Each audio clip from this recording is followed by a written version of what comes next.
ನಮಸ್ತೆ ಗೈಸ್. ಒಂದು ದಿನ 3 ಜನ ಗೆಳೆಯರು ಸೇರಿಕೊಂಡು ಸಂಜೆ ಟೈಮ್ ಅಲ್ಲಿ ಒಂದು ಟ್ರಿಪ್ ಪ್ಲಾನ್ ನ ಮಾಡ್ಕೊಂತಾರೆ. ಆ 3 ಜನ ಫ್ರೆಂಡ್ಸ್ ಹೆಸರು ಬಂದ್ಬಿಟ್ಟು ರವಿ ಮತ್ತು ಅರ್ಜುನ್ ಹಾಗೂ ವಿಶಾಲ್ ಅಂತ. ಅವರು ಬೆಂಗಳೂರಿಂದ ಮಂಗಳೂರಿಗೆ ಹೋಗ್ಬೇಕಾದ್ರೆ ಅವತ್ತು 12 ಗಂಟೆಗೆ ಒಂದೇ ಬಸ್ ಇರುತ್ತೆ. ಅದು ಅಡ್ವಾನ್ಸ್ ಅವರು ಬುಕ್ ಮಾಡಿರ್ತಾರೆ. ಆ ತಡರಾತ್ರಿ ವೇಳೆಯಲ್ಲಿ ರಾತ್ರಿ 12 ಗಂಟೆಗೆ ಸಂತೋಷ್ ಟ್ರಾವೆಲ್ಸ್ ಎಂಬ ಬಸ್ ನ ಹಿಡಿತಾರೆ. ಇವರು ಆಲ್ರೆಡಿ ಅಂದ್ರೆ ಮೊಬೈಲ್ ಅಲ್ಲಿ ಆನ್ಲೈನ್ ಅಲ್ಲಿ ಮೊದಲೇ ಈ ಸೀಟ್ ಗಳ ಬುಕ್ ನ ಮಾಡಿರ್ತಾರೆ.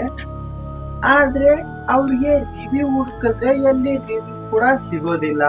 ರಿವ್ಯೂ ಸಿಗದೇ ಇದ್ದ ಕಾರಣಕ್ಕೆ ಅವರು ಅದನ್ನ ಬಿಡ್ತಾರೆ. ಮತ್ತೆ ಮುಂದೆ ಬಸ್ ನ ನೋಡಿದ್ರೆ ತುಂಬಾ ಹಳೆಯ ಕಾಲದ ಬಸ್ ಆಗಿರುತ್ತೆ. ಅದರ ಕಿಟಕಿ ಸರಿ ಇರಲ್ಲ, ಮತ್ತೆ ಕನ್ನಡಿ ಸರಿ ಇರಲ್ಲ. ಬಸ್ ಒಳಗಡೆ ಸುರಕ್ಷಿತವಾಗಿ ಯಾವುದನ್ನು ಕೂಡ ಸರಿ ಬಸ್ ಅಂತ ಕಾಣದೇ ಇಲ್ಲ. ಮತ್ತೆ ಡ್ರೈವರ್ ನ ನೋಡಿದ್ರೆ ಅವನ ಮುಖ ಒಂಥರ ತುಂಬಾ ದಪ್ಪವಾಗಿರುತ್ತೆ. ನೋಡಿದ್ರೆ ತುಂಬಾ ಭಯಾನಕವಾಗಿ ಕಾಣಿಸ್ತಾ ಇರ್ತಾನೆ ಆ ಮನುಷ್ಯ. ಹಾಗೆ ಇರ್ಲಿ ಅಂತ ಅಂದ್ಬಿಟ್ಟು ಅವರು ಬಸ್ ಒಳಗಡೆ ಹೋಗಿ ಕುಳಿತುಕೊಂಡು ಹಾಗೆ ಬಸ್ ಮುಂದಕ್ಕೆ ಸಾಕ್ತಾ ಹೋಗುತ್ತೆ. ಬಸ್ ಸಾಕ್ತಿರ್ಬೇಕಾದ್ರೆ ರವಿ ಅಂತಾನೆ ನಾನೊಂದು ಭಯಾನಕವಾಗಿರುವ ಕಥೆನ ಹೇಳ್ತೀನಿ ಅಂತ ಇಬ್ರು ಫ್ರೆಂಡ್ಸ್ ಗೆ ಹೇಳ್ತಾನೆ. ನಾನು ಕತೆ ಹೇಳ್ತೀನಿ ಕೇಳಿ ಅಂತ ಹೇಳಿದಾಗ ಆಯ್ತು ಹೇಳು ಅಂತ ಕೂಡ ಅವರು ಹೇಳ್ತಾರೆ. 2002 ಇದೇ ಮಂಗಳವಾರ ಇದೇ ಟೈಮ್ ನಲ್ಲಿ ಒಂದು ಬಸ್ ಬಿದ್ದೋಗುತ್ತೆ. 30 ಜನ ಸತ್ತೋಗ್ತಾರೆ.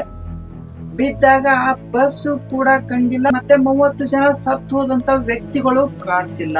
ಪ್ರತಿ ವರ್ಷ ಅದೇ ದಿನ ಅದೇ ದಿನಾಂಕದಂದು ಮತ್ತೆ ಅದೇ ಸಮಯದಲ್ಲಿ ಇಲ್ಲಿಂದ ಒಂದು ಬಸ್ ಹಾದೋಗುತ್ತೆ. ಆ ಜನರನ್ನ ಕರೆದುಕೊಳ್ಳುತ್ತೆ. ಅದನ್ನ ತಾನೇ ಬಲಿಯನ್ನ ತಗೊಳುತ್ತಂತ ಜನರು ಹೇಳ್ತಾರೆ. ಪ್ರತಿ ವರ್ಷ ಅದೇ ದಿನದಂದು ಮತ್ತೆ ಅದೇ ಸಮಯದಲ್ಲಿ ಜನರನ್ನು ಏರಿಸಿಕೊಳ್ಳುತ್ತೆ ಆ ಬಸ್ಸು. ಮತ್ತೆ ಮುಂದೆ ಹೋಗ್ತಿದ್ದಾಗೇನೆ ಆ ಜನರನ್ನ ಬಲಿ ತಗೊಳ್ತಾ ಇರುತ್ತಂತ ಆ ಕಥೆಯಲ್ಲಿ ವಿವರಿಸ್ತಾನೆ ರವಿ. ಅದಕ್ಕೆ ರವಿ ಅಂತ ನಗುತ್ತಾ ಹೇಳ್ತಾನೆ, ಇದೇನು ಚಿಕ್ಕ ಮಕ್ಕಳ ಕತೆ ಹೇಳ್ತಿದ್ಯಲ್ಲ ನಮ್ಗೆ ಅಂತ ನಗಾಡ್ತಾ ಹೇಳ್ತಾನೆ. ಅವನ ಫ್ರೆಂಡ್ ಕೂಡ ಅದೇ ರೀತಿ ನಗ್ತಾನೆ.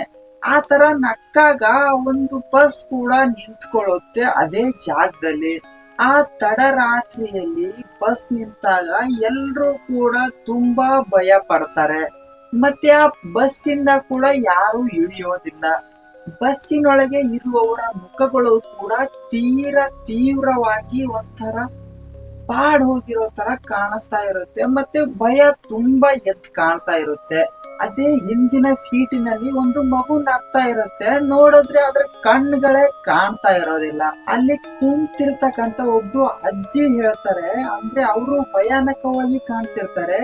ಮಕ್ಕಳ, ಇಲ್ಲಿಂದ ಹೋಗೋದು ತುಂಬಾ ಸಹಜ ಅಲ್ಲ ಅಂತ ಹೇಳ್ತಾಳೆ. ಈಗ ಅನ್ಸುತ್ತೆ ಆ ಕಥೆಯಲ್ಲಿ ಇವರು ಕೂಡ ಆಡ್ ಆಗಿದ್ದಾರೆ ಅಂತ. ಬಸ್ ಮತ್ತೆ ಚಲಿಸುತ್ತೆ. ಹಾಗೆ ಬೆಳಿಗ್ಗೆ 4 ಗಂಟೆ ಆಗುತ್ತೆ. ಒಂದು ಹಳ್ಳಿಯ ಹತ್ರ ಬಸ್ ಸ್ಟಾಪ್ ಹತ್ರ ನಿಲ್ಸುತ್ತೆ. ಅವರು ಇಳ್ಕೊಂಡಾದ್ಮೇಲೆ ಬಸ್ ಕಾಣದೇ ಇಲ್ಲ. ಅಲ್ಲಿಯ ಹಳ್ಳಿಯ ಜನರು ಬಂದು ಕೇಳ್ತಾರೆ, ನೀವು ಹೆಂಗ್ ಬಂದ್ರಿ ಅಂತ.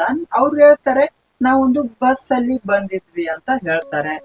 ಆಗ ಹಳ್ಳಿ ಜನರು ಏನಂತಾರೆ ಅಂತ ಅಂದ್ರೆ, ಇಲ್ಲಿಗೆ ಒಂದು ಬಸ್ ಕೂಡ ಬರೋದಿಲ್ಲ. 1 ವರ್ಷಕ್ಕೊಂದ್ಸಲ ಬರುತ್ತೆ. ಅದು ಆ ಬಸ್ಸು ಅಲ್ಲಿ ಬರೋ ಜನರನ್ನ ಬಲಿಯನ್ನು ತಗೊಂಡ್ ಬಂದು ತಂದು ಇಲ್ಲಿಗೆ ಬಿಡುತ್ತೆ ಅಂತ ಹೇಳ್ತಾರೆ.